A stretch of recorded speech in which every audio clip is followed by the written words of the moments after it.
So we're here to talk about sort of the evolution of the industry that we all work in, or the industry that we're all studying. Our agency, Day One, was founded 4.5 years ago, at a time where, everything, as all of you know, it was shifting to mobile. And as communicators, we're really trying to push ourselves to think about how we can reach our customers where they're scrolling. And I'm not sure if you guys have heard this stat before. I heard it on an Adweek panel last year, but the average consumer scrolls on their phone about 300 feet a day. And that's basically from the top of the Statue of Liberty down to her toes. Another stat that I heard recently and read on Recode, I think it was in June or July, was that people are spending about an hour a day on Instagram, right? And, people are getting their news from Instagram. Just look at the print circulation versus an Instagram following of any publication that you might be targeting, that you might be pitching, that you might be reading. The New York Times, for example, their Sunday circulation is a little over 1 million. Their Instagram following is about 5 million.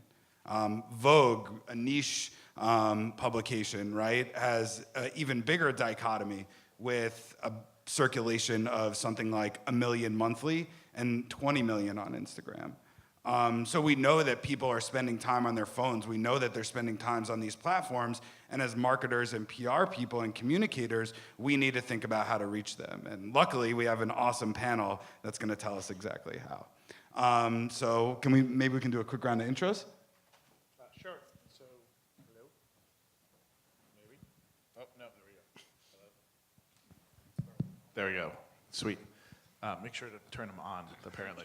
I missed that memo. Chad Powersman, I head up digital and social communications at Pfizer. Hi, Todd Ringler. I'm the U.S. Managing Director of Media at Edelman. Hi, I'm Emily McDonough. I'm in-house comms for all things VaynerX, VaynerMedia, Gallery Media Group, and Tracer. Thank you. So we're going to dive right in. We're going to kind of start by talking about the evolution since we've all started our careers. So Todd, maybe you can kick us off, as sort of the lead of media at Edelman. I know you've seen a seismic shift. Your team has grown. Maybe tell us a little bit about how things have changed over, the last couple of years since you started your career. Yeah, right, as the old guy on the panel. Been doing this now for 27 years. And things, I think, as you all know, keep changing. And what I did even 5 years ago is very different than what I do today. And as we've been talking about, the platforms and the speed at which things are moving has changed what we do completely. As I've been saying, we've moved from being professionals that were looked at for earning coverage, and our job now is more about earning attention. And as we think about our strategies, the relationships, how we reach out, what we reach out with, and the focus of our storytelling is just very different. It's got to be multimedia. It's got to be relevant. To Sean's point earlier, it has to be authentic. And how you construct your stories, where you begin your stories, is just different. It's different today than when I used to start back in the day and faxing press releases out. So. And Chad, I know you have a slightly different point of view from starting in sort of the world of being a developer and now sort of running social. Yeah, so I started my career as a developer on the tech side. I spent more than a decade actually in the media world. So I was at Scripps Networks working on brands like HGTV and Food Network, and now I work at Pfizer, and I always get like, why would you go there? Or, what's different? But in a world now where everyone needs to be a publisher, right? Like Pfizer needs to, that's not gonna be their main job, but like Pfizer needs to start thinking of itself as a publisher for our own content, our own message. And so it's been a totally big shift for, in the way that we think about communications and PR in being able to tell our own stories through our own channels now. And Emily, I know you were sort of saying when you started, in our prep call, you were saying when you started, it was all about like, you were on Facebook, so you sort of became that expert, but now you're obviously working with Gary and thinking about how to get his message out. Have you seen that shift since the beginning of your career? Yeah, I think I totally agree. Follow-up phone calls to reporters from long lists was what I was doing a million years ago. But to the point about attention, I think it's about vetted attention too. I think when I first started out, or in school, as you're hearing about impressions, it was how do you get that highest number on that spreadsheet to make the client dazzled and so excited. And I think now it's a lot more of a surgical approach of we want this publication to cover the story, or we'd really like this reporter to be able to tell this because we like their approach and we like their style. So I think it's gone from mass attention to how do we get the coverage that the brand really desires. And this is one more for the group. How does social media play into that? Is that a place that you guys are, as brand communicators, like really pushing the brand message on your own channels? Are you looking to earned and social of the publications to try and sort of get your word out there too? It's both. I mean, I think the ability, obviously it's like the whole impression thing, right? A lot of our clients, it's about the engagement and who's engaging. Are we getting to the right audience? And I think about some of the accounts that I work on. We have done owned to earned, where we have pushed assets, creative assets that we've developed that go directly to our audiences and then bridge over to earned coverage and vice versa. I think our mantra at Edelman is earned centric and social by design. So we're always looking to understand how we make our stories travel. And Emily, I guess back to you on the Vayner side. Like I know you guys work in a lot of evolving industries. Like how have you seen the impact of social and digital platforms and sort of getting that message out? I think you have to be unafraid to experiment. So if it's a completely new platform, it's a completely new format, there's no risk in trying, getting your hands dirty. It's maybe more of a startup approach, but you have to kind of be able to be in the places where people have attention. We were kind of saying the evolution of VaynerMedia as an agency was very much a community management shop, but when certain platforms debuted like Vine, our capabilities shifted so that we could have a brand storytelling capability on a platform that was video first. Yeah, and I guess to that point, Chad, how about on the branded content side? Like, how is Pfizer telling their stories? How are they evolving as it relates to platforms and sort of the shift to digital mobile?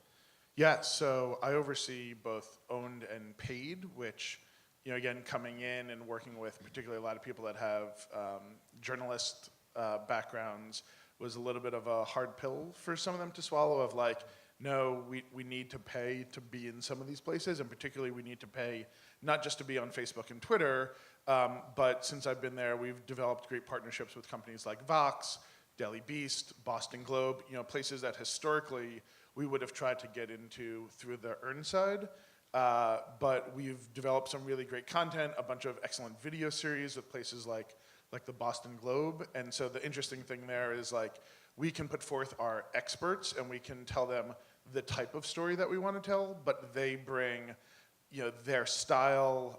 They can typically bring people that wouldn't necessarily always pick up the phone if Pfizer was the one that was calling them, and they can tell it in really unique ways, right? So I was talking with some folks last night, but the first video we did with them, the first cut was like 5.5 minutes long, and I come from the world where I was like, 90 seconds or die. Like there's nothing that goes above that. And they came back with like a 4.5 minute cut, and they basically said, trust us. And we did, and the average view time on that video is like 350, right? So like they knew their audience, they knew the type of content that they wanted, they knew the type of storytelling that works well for them, and so we've used that across, with a bunch of different media partners to help tell the Pfizer story. So I guess a question to the group then, what does it take to break through? Like what is the thing about a story that it takes to break through to somebody's scroll or somebody's inbox or to press? Like what is that? Is there, one thing that you kind of focus on? Yeah, I think I can speak to the approach of it's all about capturing attention. So if it's a brand telling their brand building story versus trying to drive sales, I don't think you can go in knowing what's going to work. So you just need to try everything. We have an approach of having a lot of different pieces of content hit, see what responds, and then build off of there. So not going in saying this is going to be the Super Bowl ad, this is going to be the #1 thing that everyone responds to, but creating small moments of, oh wow, they really liked the piece of content that had to do with Kiehl's overnight oil. Maybe we do a whole like how to prep for bed series with Blink Beauty for our publishing group, Gallery Media Group. So I think you can't totally go in, and you need to be able to have that moment to experiment. I'll just twist on that a little bit, because I think the point of authenticity and relevancy is one of the ways that makes a difference. And the insight into what is coming, what is happening in the moment, and marrying your story to that, and thinking about how you make a story relevant. I was just thinking about, we did something with HP, right? It's printers. It's not sexy. But we did a program called about American families. If you Google it, you can see the video that we created that really went viral. And this was about people thinking about, what does the American family look like today, and what are our preconceived notions about that? And playing off the environment right now of polarization, trying to understand what our society looks like, was something that allowed us to marry a larger idea with a product and brand messaging around printers and printing photographs specifically of family. So I think the idea of understanding who you're going after, which was very middle families printing photos, with a larger relevant topic of what does the American family look like today, was a way that we were able to break through, get to our audience, ladder up to brand, as well as deliver on product, and get through a pretty crowded environment on a topic that is just really not sexy. The only thing I would add is, I don't always know what's going to work. I have a pretty good sense of what doesn't work now, right? From a lot of our data, right? So bad stock photos, photos of people kind of far off in the distance, us talking amongst ourselves, like we know that's probably not going to do well for us.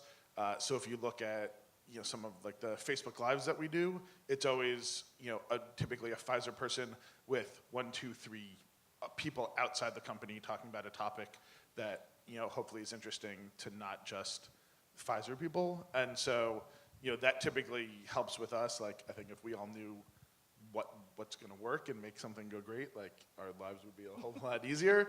But if I can get us to a little bit further past the starting point by saying like no to these 5 things, it helps us get there that much quicker. I think saying no is important, and I think knowing when something is news is important, and I think being able to make that differentiation is essential. I love brand storytelling. We should do it on our own channels, absolutely. Is this something we should be pitching to press because it's newsworthy? Like, that deserves a healthy debate, and I think it's the difference between kind of seeing things from the corp comm side of, this is a brand announcement, to this is us telling our brand story on channels where people are spending their time and we have their attention. Right, and that's kind of where the blend between social, paid, and earned comes together, because brands are publishers, right? And like, we don't necessarily always need to pitch this story because it might not be news, right? And if we think about what is news today, we know that journalists have a lot less time. We know that there's less of them, very much so. Like, if you look at the sort of newspapers, we talk a lot about, when earlier in our career, every regional paper had a food editor. So if you had a food client, like, you could go out and pitch regionally and say, I got in 50 different markets, the 50 top DMAs. But today, there's Associated Press, there's The Infatuation, right? There's Eater. There's like a lot of different ways to think about that, but there's definitely not 50 regional food editors across the country anymore, which kind of brings me to my next point. Like, when it comes to earned, what is a good story? What is something that has broken through recently for you guys? What's something that people have said, I have to cover this, or I want to cover this, and what about it made it that way? I'm happy to go first. I think that we take a very surgical approach to pitching. I'm not a fan of downloading a lot of contacts, never reading any of their work, and just spraying that out. I think that in the corporate comms side, I have the luxury to be able to develop relationships with reporters that I want to be able to put a win on the board for them. So pitching an ad tech story to a reporter that covers ad tech in the business of advertising, that's a win-win. So being able to really be strategic with that and being able to forecast what are the 14 things that we're doing between now and January, and how can I make sure that we're going to the best possible reporter to cover that aspect of what we want to announce. So I think that we launched a few businesses over the summer. Tracer was the ad tech company, and Carrie Flynn from Digiday was able to tell that story. And I think that she was the right reporter based on her experience, and she did a beautiful job. Yeah, and I would also say that the idea of like the surgical nature is co-creating stories, right? I think, you know, a lot of our clients show up and say, "Here's my story, go pitch it," and you know, you're going to have to twist that almost invariably because they're not always right about what their story is. But the ability to have conversations with reporters and picking that right reporter, and then having a discussion with them about what they want to do with that story, what you want that story to look like, and co-creating that story with the reporter so that it works for their outlet, it works for their style, and works for your client. That, to me, is where we develop the good earned stories.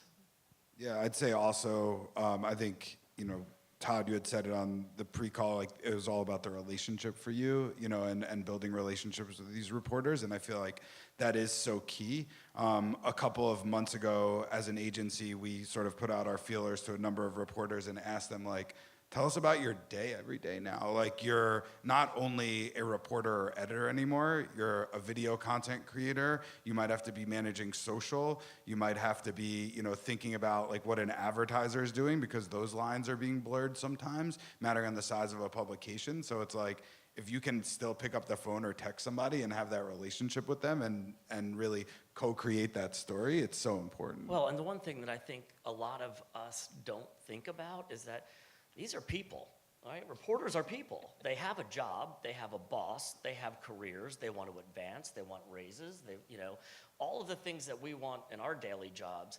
And if you ever get into a discussion with them about, well, how are you rated? Like, what is your boss looking for? And if you talk to somebody at Bloomberg, the formula for what they're reviewed on is very different than what happens at Forbes or the New York Times or the Wall Street Journal. And you should understand that, because that will help you work with that reporter to help them advance their career, because that's a win-win, right? You get your story placed, they get the attention that they need to build their brand. And if you're not thinking about that, then you're missing a big part of what it is that we're here to do. I was just going to ask, you know, on the kind of, you remember that journalists and reporters are people too. I mean, so 2 weeks ago we announced the upcoming transition of CEOs. We gave the story to one reporter who was actually leaving for vacation the day that it was being announced, so he worked on it kind of leading up to the weekend, published it. There were actually two other journalists that, you know, we have a relationship with in the pharma world, right? Like, that we know kind of the major players. They also tweeted that they also happened to be on vacation that week, and we're like, you know, of course this happens on day one of vacation for me, right? And so we can follow that on Twitter now, and just to see kind of how their reaction is. So they had to get something in, but to your point, like, the amount of time that they had to spend, not only A, to get that story in, but B, because they were on their way to wherever they were off to for vacation, you know, definitely has an impact on the type of coverage that you get. Right. I'd say the other thing, while we're still sort of talking about publications and publishers, I think that you said was really interesting, Chad, was like, sometimes we do have to say no. And sometimes something isn't a story. So just because somebody says we want to be in Bloomberg or we want to be on the Bloomberg social channels doesn't mean that that's going to happen. I know you spoke a bit about branded content before, and I think you spoke about sometimes having to push back and set that expectation. Yeah, I mean, you know, when I got there, there was, again, you know, we had journalists that were like, hey, we have, you know, X number of thousands of, you know, followers on our own social channels, like, you know, they should be willing to work with us. And, you know, I just had to have that, you know, we really value straight talk at Pfizer, and I had to have that straight talk conversation, to your point of like, these media companies have multiple millions and they still run paid on, even on their own stuff. So like, just because we have a few thousand people or tens of thousands, like, most of them are not necessarily seeing it. most of them may have, might be following us because they wanted a job at some point, not because they wanted to, hear about news. And so it was a little bit of a tough conversation to say, like, no, like, we have to start giving money and, to these places that normally you wouldn't have even thought about that before. And the reality is, at the end of the day, if it is a good news story, the person reading it is not necessarily going to care whether it came from the paid side or it came from the earned side. And I still believe 9 times out of 10, they're probably not even going to notice it. Yeah, I mean, paid was the dirty word, right? You crossed over, Chad, so. But the idea of doing paid is, if you're not going into your strategies now and implementing some measure of paid, you're going into the fight with one arm tied behind your back. And you think about some of the native content. I think Cheddar does a great job with it, where you can do highly branded segments with them that are relevant, that are newsy, are good. Their team works with you to get that out there, and that's a great example in my world of marrying what we used to do with what we have to do now. I feel like Cheddar as an outlet is also really interesting as it relates to breaking through to the scroll. Like yesterday, Netflix's earnings came out and they crushed it, right? But Reed Hastings came out and said something along the lines of like, we're gonna own streaming content and you guys can go somewhere else for news and sports. So, John, the founder of Cheddar on Instagram last night said, thank you. That's exactly why we started this company. So it's like, for us, when we're looking to get into the scroll of iGen or Gen Z or however you want to think about it, think about a publication like Cheddar, whether that's branded or earned, is a really great placement because the right folks have eyeballs on it. Yeah, I would just like to, one thing, because I want to say this because you brought it up about the vanity placement. Death to the vanity placement, yes to the right placement, right? I think it's going out and finding, it doesn't have to be in the Wall Street Journal so that the CEO's mom sees it. This is about getting in front of the right audience and delivering on what your client's business needs to have happen. Right, and it's like we, a lot of the time, look at like what publications is our key audience following, and then really try and target those, whether they're big, whether they're small, whether they're niche, whether that might be an influencer, it isn't actually a publication, right? And like an influencer with 100,000 followers today could be equal to a publication with that on social. So it's kind of like, to get into the scroll of your audience, you can't just think about earned in one way. And we find that really interesting and are really trying to evolve on that day in and day out. I want to move, I know we have a mixed audience here, so I want to talk a little bit about the skill sets and how we all kind of got here and how we've evolved. Emily, maybe starting with you, like, is there something that you've taken from early on in your career that you're able to apply today to sort of, stop people in their scroll or get those placements, or sort of that's evolved into the digital news environment? Yeah, we were talking last night at the speaker dinner, which PRSA hosted for us, which was very great. And one of the jokes I made was kind of like, with technology, we can just annoy people faster, Like, it doesn't, like me being able to find 100 reporter names in 30 seconds now versus needing to do that in 25 minutes from flipping through different magazines isn't the skill set that I'm looking for, but I really need someone who can connect the dots, who can see John's comments about Cheddar being the place for news and saying, that's interesting, let me now connect this with something that an executive was saying. So being able to ask that question, or if you're just starting out in your career, I think sometimes there's a hesitancy to ask questions. It might just be my personality, but I'm very comfortable asking CEOs, like, why is that interesting? Like, just, break it down for me in a couple bullet points just to make sure I'm 100% crystal clear and can tell the story that you want to tell. But I think that technology, sure, makes us do things better, faster, stronger, but you still need that good common sense and strong reasoning. Two things. One is learn to write. Make sure your pitches are sharp and are getting there and not meandering for four scrolls. And the other thing is that, I look now, it's like, I've become a total analytics geek. We have tools that we never had before. It used to be the Excel spreadsheet was our tool.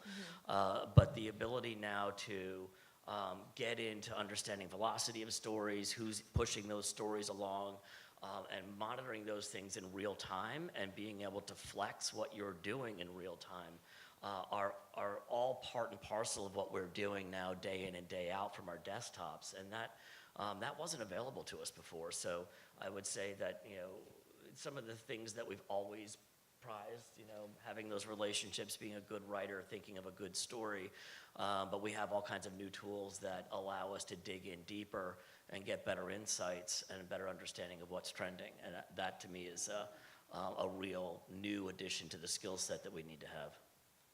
Yeah, so +1 for being a data nerd. I would say being a really good storyteller, and the people that I've hired over the past couple of years since I've been at Pfizer, that could be a good writer. It could be someone that is good on video. It could be someone that just knows how to get up in front of a room and help break down a story and figure out, get to that point of, okay, what does someone really care?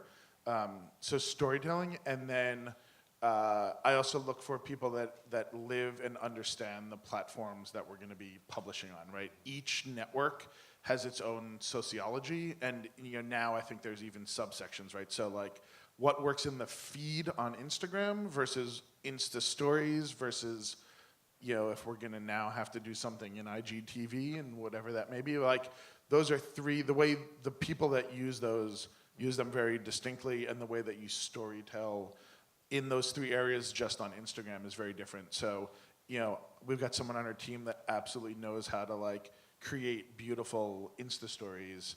That's a skill that they learn because they've been in there themselves and they spent time on it, not because they took a class, not because they watched some video on how to create an Instagram story. So, really understanding the different aspects of the networks has become key for a lot of folks. Yeah, and I think what's challenging about that is finding the people that have all of those skill sets, because, like we were saying about a reporter, like if you're a reporter, you still have to get stories out, but you have all these other things to do, and there's only so much time in the day. So I guess if this is sort of a on-the-fly question, but if you could build your team from scratch, and there was no budget limitations, you know what I mean? Like, what type of people would you look for? Because I think in a comm school, we're trained to think of we want to go into PR, right? Or we want to go into advertising, or you would actually potentially be in a different school if you wanted to go into video editing or photography. But today, it all blends together. So I guess just really quickly, if you could, Emily, build your team from scratch. Yeah, I think you need someone who's project management focused. So if we're doing all of those things and telling stories on all those different formats, I think you need one person who knows what's going on with the entire team. I think that you need people that can move really nimbly. So it's common for VaynerMedia to have video editors who are also videographers, so that editor-videographer combo. And then I think that you need people who are willing to jump in. So whether that's writing, whether that's sure, let me take a crack at this. You need to be able to jump in and get your feet wet. Yeah, I'll pick up on that. The hustle, right? The desire to want to get in there, the desire to want to solve the problems. And then I jump to what Chad was saying. I'd want the channel experts, because to his point, how content and information is consumed on the various platforms is key to being successful on those channels. And so I would look for the folks that are digitally native, that grew up with it, understand it, and can teach me, and then want to get in there and want to be curious, and want to work and have fun doing it. Yeah, someone that's proven that they want to wear many hats, right? Regardless of what those hats are, that's going to change in the next 18 months. Insta stories could go away and it's going to be about something else, but the fact that they've proven that they know how to jump on board something and react pretty quickly, and that they can be a videographer but also write copy and also know how to log into Tableau and read a data report like that. I understand it's we used to think that's a unicorn person. There's actually a lot more people that are willing to do those types of things now. I think more than ever. You still need unicorns for some things here and there, but just the willing to put the work in and do lots of things is becoming more integral. Yeah, and I'd say, the thing that probably all of them have in common is building relationships. we call people on our team slashers, like you're a account person slash maybe photographer or a PR person slash influencer expert. Like you're not limited to one of those things, but we always believe that relationships are core, whether that's with freelancers or reporters or influencers, or just people across the industry that know how to get you into the right event. But I guess maybe Todd, like what's been key to building good relationships for you?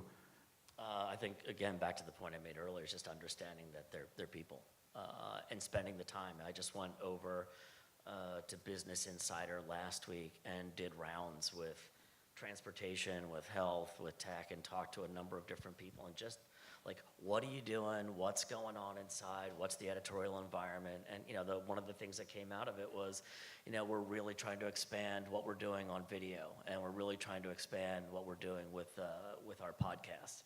So, understanding what they're trying to do and bringing that back to the teams, and thinking about how we steer into that publication, for example.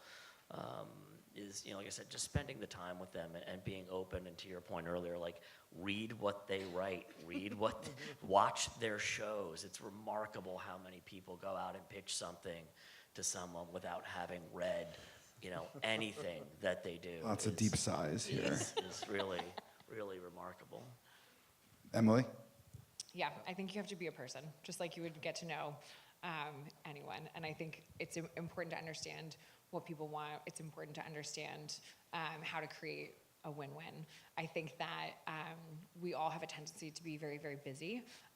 So I consider myself an organized person, but when you have 18 things that need your attention, I think relationships can kind of be a harder thing to concentrate on. So always thinking about in your day, what's the short-term thing you need to do, but also what's the long-term thing, and making time to create those relationships just saves you so much time on the back end. There have definitely been instances where I've been texting someone on a Thursday afternoon to be like, hey, if I got you comment and all this information by Friday morning, like, could we, could you have an exclusive, like, it's all yours, but could this go live by Monday morning at 8 a.m.? And, being able to text someone and already have that relationship is the only reason that story went live at 8 a.m. and not because it was newsworthy and it was a great story, but that relationship absolutely mattered. And Chad, what about for you, like with your agencies and your partners, like, I mean, obviously, for me on the agency side, like the relationships with our clients and partners are so important, but like, what do you look for in those folks? Willing to understand kind of the complexities of a highly regulated industry, are very important to us, right? And you guys are all agency people, so like, I'll forgive you. But right, like coming in and pitching and saying that like we're gonna stand up a website or like stand up something in 90 days or 60 days, like as much as I would love to push that, like it shows lack of understanding of like my business. Like it's gonna take 30 days for something just to get reviewed by legal and compliance, and that's in a good time where everyone's actually around and willing to put the work in and stuff. So understanding our business, understanding actually what it takes to kind of move everything through the pipes, and like where the hangups could potentially be. Great. So we have time for our lightning round, and then we have some time for audience questions as well. Okay, so we're just going to go person by person, and starting now. Now, favorite platform? Emily? Instagram. Twitter. Instagram. Favorite news outlet? This is such a tricky one.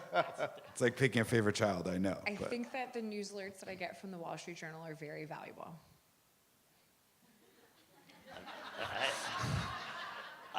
This was the one I was dreading because You've had it for weeks, the video Todd. cameras off for this one.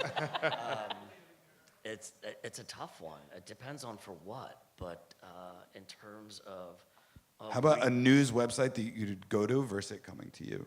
I let them all come to me now, man. I love the rebirth of email newsletters is like a godsend to me. I can read everything across like 12 industries. Favorite newsletter? Favorite newsletter, Axios, by far. Good answer. newsletter outlet, I don't know, some combo of Todd's response. Axios was my, and I actually do go to Axios. Nice. Last book you read? From Curtis Sittenfeld, it was You Think It, I'll Say It. Matthew Goodman, The Sun and the Moon.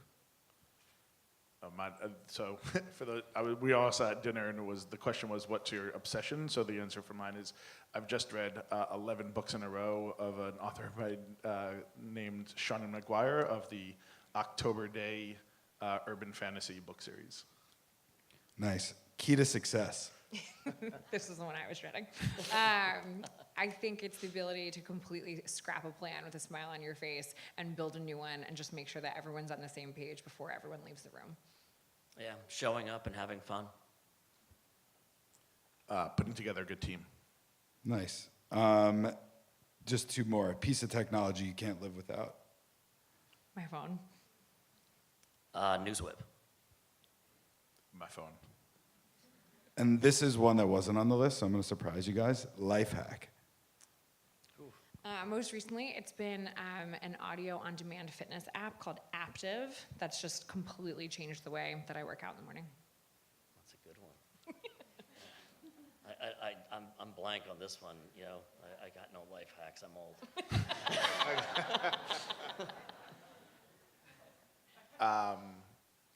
Life hack that.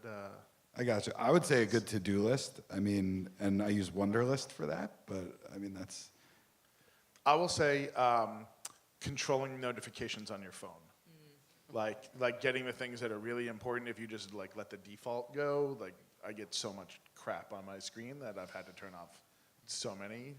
Yes, and buzzing on tables is like a pet peeve of people over 35, so just keep that in mind. It's better than leaving your ringer on. That's true. Oh man. Are there any audience questions? Is there, I guess, go ahead. Yeah, so I just have a question about building reporter relationships. I find it difficult, especially because reporters are so busy these days. They don't really want to, they have a lot to do, and they don't necessarily have the time to talk to every PR person who calls them up or emails them. Do you have any tips or suggestions for that? I would say make any communication you have with them valuable, right? Like call them up when you have something to say, not just because you want to keep them warm. Yeah, I mean, right, and if you can't get into the time, to your point, send them something valuable, and send them things that are not always related to your clients. I mean, follow what they do, and your PR people, you're supposed to be reading. So if you find something that you think they would be interested in, shoot it over to them. Just say, hey, I thought you'd like to see this. It helps you break through as not the flack that they like to think we are, and puts you on a par of being a person too. I've been really direct, like what's valuable to you, or how can I, in the future, provide something for you that you do want to write about. I never want to be the person that they're like, ugh, this girl's emailing me again. I only want them to open the email from me that I specifically wrote to them because I understand what they're writing about, what their business is about, how they're getting evaluated from their publication or bosses, or what they want to accomplish. Like, do you want to host panels? Do you want to write more articles? Like, how can I, it's not usually just one thing. It's not usually just like, you're the person I go to when I have news so that you can write an article. I would also say build the relationship with like the core people you want to build relationships with before you need them to pick up the phone or answer your email. Like let them know who you are. I think everybody said we're all people. Like invite them into your office to meet your team and your clients. Like bring your clients to them without any expectation of coverage. Take them out to coffee. Like, learn the rules of sort of reporter dating, if you will, and I feel like that goes a really long way. I would say even engaging with them on social, again, in a meaningful way. Like there's the fine line between stalking them like I think we probably have all gotten like the weird vendor email where like they clearly have some tool that says like, oh, you like the Yankees and this, and like they somehow shove it into an email to pitch me, versus like I remember there was a reporter that we have a relationship with that was basically like, who has AirPods and likes them? Like, and tell me why you need them. And I just replied to that because I love my AirPods, like, and told why, and that was it, right? Like it was an answer to a question that they put out that had nothing to do with the industry. Any other questions? How do you balance sponsored content with influences and remaining authentic? I can help take that one. I think we think about it on a sort of scale of like super branded and something that they can create and like put out that we would like probably be okay with, or that would make us feel really uncomfortable, right? So I think influencer scales on that slide from creative to branded, and I think mattering on the program, the client, if I was working with Pfizer, it'd probably be more on the, you have to stick to branded, it's regulated. If I was working with, you know, a streetwear brand, it would probably fall on the other side, and whatever sort of my influencers put out would be okay. And like, if they were edgy, I would know that going in. So I think the paid piece really is the cost of doing work with them. Like we think of these people as creators a lot of the time, not necessarily as like paying to post. So I think combining those two points is really sort of how we approach influencer.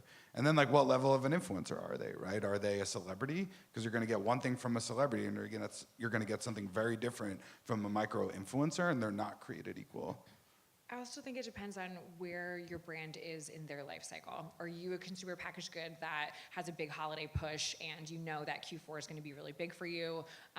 Are you a brand that's an evergreen product like a household appliance or something like that, where there's not a season of the year that's more that sales dip or go up or something like that? So I think you have to really look at what the brand wants to accomplish in 12 months and then be able to balance some of those things. Back there. I just want to understand what you would consider to be the most effective kind of paid content. Is it written articles? Is it drafted by person? Or I'm just trying to understand this.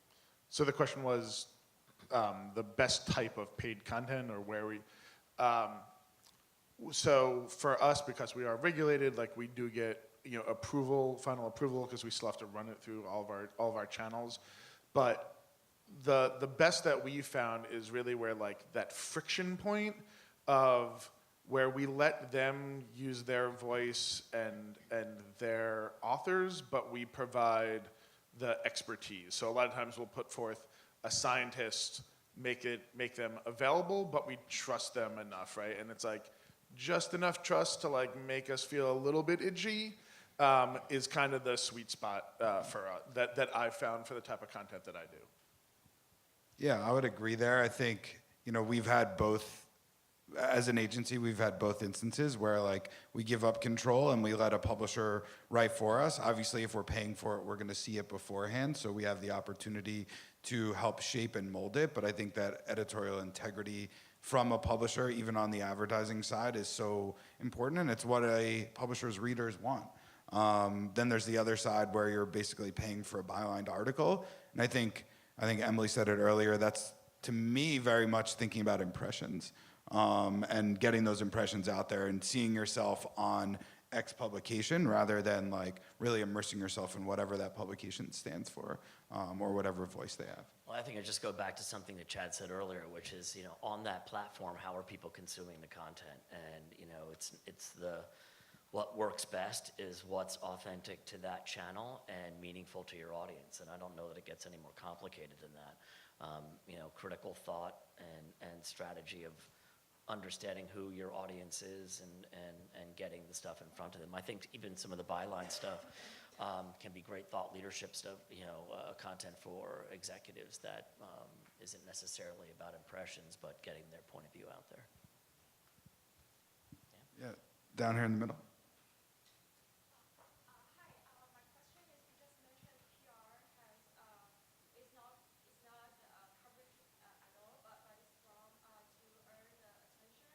So does that mean we have shifted from numbers oriented to influences oriented? And how do you measure that impact, that result? And what are your approaches to identify, oh, this could be a great piece of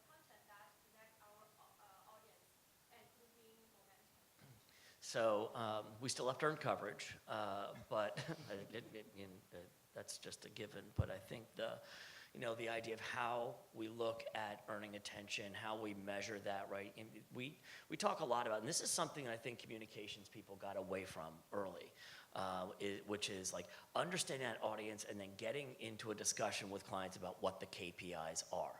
It is, we go in and then we kind of measure success at the end of the program and we retrofit what success could look like. We should be going into these like marketers, like a CMO would, and say, what is it that we're trying to do, and set the bar for doing that, and then going out and measuring whether or not you make that happen. And understanding how to connect with those audiences. I think the ability to have, looking at what's relevant and then trying to understand from that audience what's going to resonate is the how you go about doing it. Again, another unsexy topic, gout. We try to get a reporter to write about gouts, like trying to get them to write about overactive bladder and other bodily functions that no one wants to write about.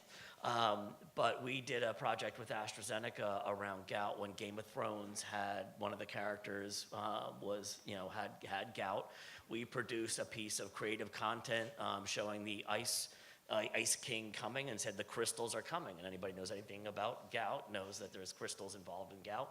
And it was this very out-of-the-box thing for a pharma company to do.